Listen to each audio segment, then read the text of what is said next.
வணக்கம் நண்பர்களே. India versus Australia 3வது டி20 மேட்ச் இன்னைக்கு விறுவிறுப்புக்கு பஞ்சமே இல்லாம இருந்தது. எஸ்பெஷலி இன்னைக்கு ஆஸ்திரேலியாவோட Tim David and Marcus Stoinis இந்தியாவோட பவுலிங் யூனிட்ட போட்டு சுக்குநூறா சிதைச்சாங்க.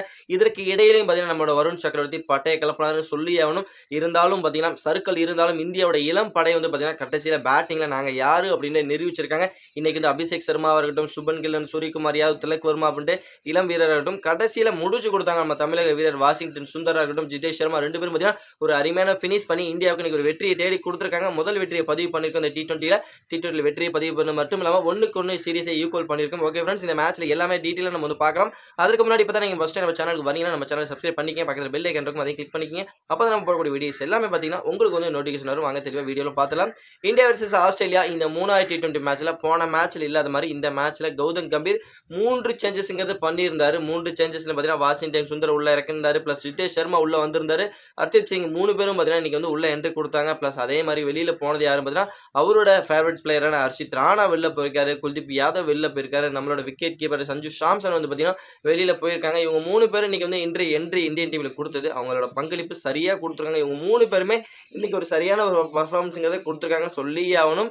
இன்னைக்கு ஃபர்ஸ்ட் பேட்டிங் பிடிச்ச ஆஸ்திரேலியா நாங்க இன்னைக்கு வேற லெவலில் ஆட போறோம்னு நினைச்சிட்டு இருந்தோம். பிளஸ் ஆனால் அவங்களோட ஓப்பனிங் பேர் டிராவல்ஸ் ஹெட், மிச்சில் மார்ஸ் பெரிய அளவில் இந்தியா ரன்ஸுங்கிறது அடிக்கல. டிராவல்ஸ் ஹெட்டோட விக்கெட்டையும் ஜோஸ் இங்கிலீஷோட விக்கெட்டையும் குயிக் செஷன்லேயே ஹர்தீப் சிங் எடுத்திருந்தாரு. என்ன ஏயா டீம்ல எடுக்கிறீங்க, நான் என்னோட பவுலிங் பெர்ஃபார்மன்ஸை காமிக்கணும்னு விறுவிறுன்னு 2 விக்கெட் டக்குன்னு எடுத்திருந்தாரு.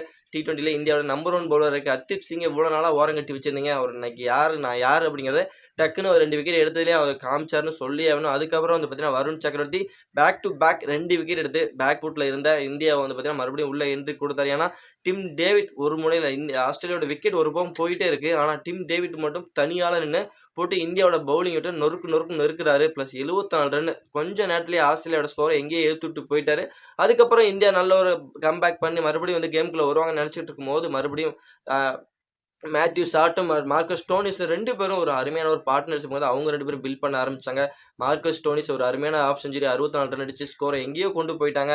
20 ஓவருக்கு 186 அப்படிங்கிற ஒரு இலக்கு அடிச்சாங்க. 187 ரன் அடிச்சு அந்த வெற்றி இலக்கோட ஆட ஆரம்பிச்சாங்க இந்திய அணியை பொறுத்த வரைக்கும். எஸ்பெஷலி ஓப்பனிங் பேட்ஸ்மேன் நம்மளோட அபிஷேக் சர்மா இருக்கட்டும், சுபன் கில் 2 பேருமே சூப்பரா ஸ்டார்ட் பண்ணாங்க. ஓப்பனிங் பேர் சூப்பரா இருந்து என்னதான் நல்ல ஒரு ஸ்டார்ட் இருந்தாலும் பிளஸ் அபிஷேக் சர்மாவோட விக்கெட்டை குயிக் செஷன்லேயே ஆஸ்திரேலியா எடுத்தாங்க. பிளஸ் அதுக்கப்புறம் சுபன் கில்லோட விக்கெட்டை எடுத்துட்டாங்க. ஆனால் இந்தியாவோட அந்த ரன் ரேட்டை அப்படியே இந்திய அணி எல்லாருமே மெயின்டைன் பண்ண ஆரம்பிச்சாங்க. அந்த அபிஷேக் சர்மா எந்த அளவுக்கு ஸ்டார்ட் கொடுத்தாரோ அந்த ரன் ரேட்டை இந்திய அணி அப்படியே மெயின்டைன் பண்ணாங்க. சூரியகுமார் யாதவா இருக்கட்டும், பிளஸ் அதுக்கப்புறம் திலக் வர்மாவா இருக்கட்டும், நம்மள அக்ஷர் பட்டேல் அப்படின்ட்டு வந்தவங்க எல்லாரும் அந்த ரன் ரேட் அப்படியே மெயின்டைன் பண்ணிக்கிட்டே இருந்தாங்க. கடைசியில் கொஞ்சம் விக்கெட்டுகளும் ஒரு சைடு விழ ஆரம்பிச்சது இந்தியன் சைடாக இருக்கட்டும். ஆனால் கடைசியில் நம்மளோட தமிழக வீரர் வாஷிங்டன் சுந்தர் எனக்கு இந்த மேட்ச்சில் பவுலிங் தான் கொடுக்கல, ஆனால் பேட்டிங் கொடுத்துருக்கீங்களா, அந்த பேட்டிங்கில் நான் யாருங்கிறது நான் இந்த கிங் அப்படிங்கிறத காமிச்சாரு. டக்குன்னு 3 பவுண்டரி 4 சிக்ஸர்ன்ட்டு டக்குன்னு ஒரு ஸ்கோரை ஏற்றினாரு. 49 ரன் அடிச்சார். இந்தியாவுக்கு ஒரு வெற்றி வழிவகுத்தாரு. அவருக்கு பக்கபலமாக இருந்தது ஜிதேஷ் சர்மா. நான் ஒரு பெஸ்ட் ஃபினிஷர் அப்படிங்கிறது இன்னைக்கு அவர் காமிச்சிருக்காரு. ஜிதேஷ் சர்மாவும் இவங்க 2 பேரும் அருமையான ஒரு பார்ட்னர்ஷிப் பில்ட் பண்ணி இந்தியாவை 9 பால் மிச்சம் இருக்கும்போது இந்த மேட்ச் வின் பண்ணாங்க. 187 டார்கெட் 186 டார்கெட்டை அழகாக சேஸ் பண்ணி வின் பண்ணாங்க. இந்த மேட்ச் இந்தியா கம்ஃபர்டபுளாக வின் பண்ணிட்டாங்கன்னு சொல்லியும் அதுவும் அபிஷேக் சர்மா சொல்ல முடியாது. ஜிதேஷ் சர்மா அண்ட் வாசியோட அருமையான ஒரு பேட்டிங் தான் இந்த மேட்ச் இந்தியாவுக்கு ஒரு வெற்றி வாய்ப்புக்கு தேடி கொடுத்துருக்கு. 1-1 ஈக்குவல் பண்ணிட்டாங்க. சீரீஸ் நம்ம கைவசம் வந்துருச்சுன்னு சொல்ல முடியாது. சீரீஸ் பக்கம் அலைவா இருக்கிறோம். இன்னும் 2 மேட்ச் இருக்கு. 2 மேட்ச் நீ ஜெயிச்சாதான் நமக்கு சீரீஸ்ங்கிறது கம்பல்சரி கிடைக்கும் நண்பர்களே.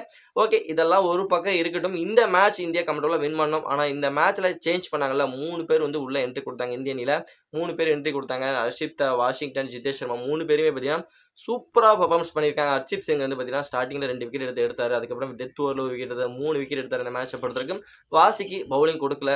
பவுலர்ஸ் எல்லாம் இந்த மேட்ச்ல ஆஸ்திரேலியா பேட்டர் எல்லாம் இந்தியாவோட பவுலிங் யூனிட்டை போட்டு நொறுக்கி எடுத்தாங்க.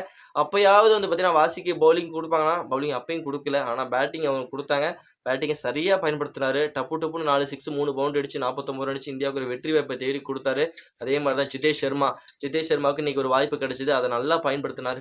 நான் ஃபினிஷ்ல வேற லெவலி அப்படின்ட்டு ராயல் சேலஞ்சர் பெங்களூர்ல எப்படி விளையாடுவாரோ அதே பேட்டிங் பர்ஃபார்மன்ஸ் இன்னைக்கு வெளிப்படுத்தினாரு. டப்புன்னு ஒரு 22 ரன் அடிச்சு இந்தியாவுக்கு இவரும் வெற்றி வாய்ப்புக்கு உருவாக்கி கொடுத்துருக்காரு. அதனால இவங்க 3 பேருமே சூப்பரான ஒரு பங்களிப்பை கொடுத்துருக்காங்க. என்ன பொறுத்த வரைக்கும் சஞ்சு சாம்சனுக்கு பதிலாக ஜிதேஷ் சர்மா T20 ஃபார்மேட்டை பொறுத்த வரைக்கும் சூப்பரான ஒரு பேட்டரா இருந்துட்டு இருக்காரு. பிளஸ் நீங்க அந்த ஐபிஎல்ல பார்த்துருப்பீங்க. இப்பயும் வந்து பார்த்தீங்கன்னா, சூப்பரா பண்ணியிருக்காரு. அதனால சஞ்சு சாம்சன கம்பேர் பண்ணும்போது ஜிதேஷ் சர்மா வேற லெவலா பண்ணியிருக்காரு. பிளஸ் அதாவது நம்மளோட வாஷிங்டன் சுந்தர் அவரு சொல்லவே தேவையில்ல. எந்த ஃபார்மேட்லயும் வேற லெவலா பண்ணக்கூடிய பிளேயர். குல்தீப் யாதவ் கம்பேர் பண்ணும்போது பவுலிங்ல கொஞ்சம் 2 பேரும் ஈக்குவலா தான் இருப்பாங்க. ஆனா பேட்டிங் இவர்ட்ட இருக்கு. அதனால வந்து பார்த்தீங்கன்னா, ஒரு படி மேல தான் இருப்பாரு வாஷிங்டன் சுந்தர். அத சரியா பயன்படுத்தினாரு.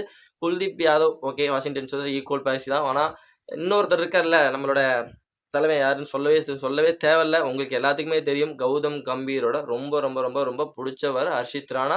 அவருக்கு பதிலா தான் உள்ள என்ட்ரி குடுத்தாரு நம்மள ஹர்தீப் சிங். ஏன்னா ரொம்ப இந்தியன் டீம்ல டி20ல இந்தியாவுல பார்த்தீங்கன்னா, நம்பர் 1 விக்கெட் டேக்கிங் பவுலரா இருக்கிறதே ஹர்தீப் சிங் தான். அவரையே கொஞ்ச நாளா ஓரங்கட்டி வச்சிருந்தாங்க. இந்த ஹர்ஷித் ராணாக்கு பதிலா. ஏன்னா எல்லா மேட்சஸ்லயும் ஹர்ஷித் ராணாக்கு வாய்ப்பு குடுக்குறாங்க. அவருக்கு பதிலா இவர ஓரங்கட்டி வச்சிருந்தாங்க. பிளஸ் அவரு யாரு? நான் யாரு? நான் எப்படிப்பட்ட விக்கெட் டேக்கிங் பவுலர் அப்படிங்கிறத இந்த மேட்ச்ல வந்து நிரூபிச்சாருன்னு சொல்லியே ஆகணும். ஹர்ஷித் ராணா ஓரங்கட்டினது இந்தியாவுக்கு நல்ல ஒரு பாயிண்ட்ல வெற்றிங்கிறத வெளிப்படுத்தி குடுத்துருக்காரு நம்மளோட ஹர்ஷித் சிங்.